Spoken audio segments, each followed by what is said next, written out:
अजिंक्य Maharashtra news, एका सामान्य माणसाची अनोखी सुरुवात. संपादक संतोषजी लांडे. पाहुयात काही ठळक आणि महत्त्वाच्या घडामोडी. पूर्णा बसस्थानकावर घाणीचे साम्राज्य. प्रशासनासहित लोकप्रतिनिधी मात्र दुर्लक्ष. प्रवाशांना निवारा असूनही अडचण निर्माण झालेली आहे. परभणी जिल्ह्यातील पूर्णा हे तालुक्याचं ठिकाण आहे. त्यामुळे शहरातील अनेक महत्त्वाच्या कामासाठी ग्रामीण भागातील विद्यार्थ्यांना आणि विविध प्रकारच्या शासकीय प्रशासकीय यंत्रणांचे ऑफिस तालुक्याच्या ठिकाणी असल्याने ग्रामीण भागातील मोठ्या प्रमाणात ये जा होत असते. पण तालुका ठिकाण असून सुद्धा या शहराच्या विविध अडचणी आहेत. ग्रामीण भागातील मोठ्या प्रमाणावर महिला पुरुषांची ये जा होत असते. पण या कोट्यावधी रुपये खर्च करून उभारण्यात आलेल्या बसस्थानक इमारतीत मात्र घाणीचे साम्राज्य पाहायला मिळते आहे. शहरातील मटणखानावर आणि खाटी गल्लीतील कोंबडे यांचे अन्वेषण पंख असे केरकचरा बसस्थानक परिसरात फेकल्याचे घाणीचे साम्राज्य निर्माण झाले. यामुळे कोट्यावधी रुपये खर्च करून प्रवासी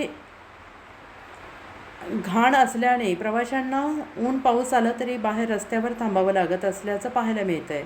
पूर्णा तालुका हा गंगाखेड विधानसभाचे आमदार रत्नाकर गुट्टे यांनी जातीने लक्ष घालून पूर्ण बसस्थानकातील सोयीसुविधा पूर्ण करून प्रवाशांना प्रवासी निवारा उपलब्ध करून देण्याची मतदारसंघातील जनतेची मागणी होते आहे. अजिंक्य महाराष्ट्र न्यूजसोबत उपसंपादक श्रीहरी अंभोरे पाटील. बाहेर का थांबलात तुम्ही इकडं?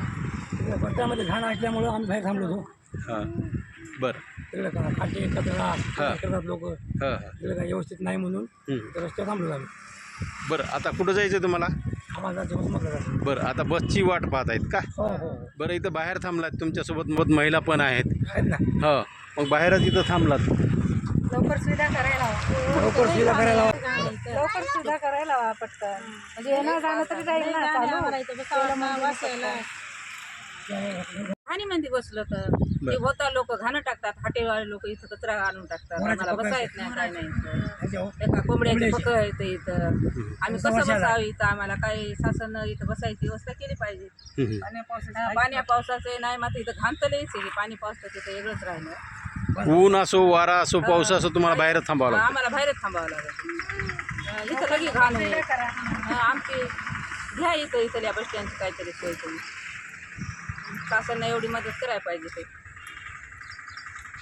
बाकी काय नाही.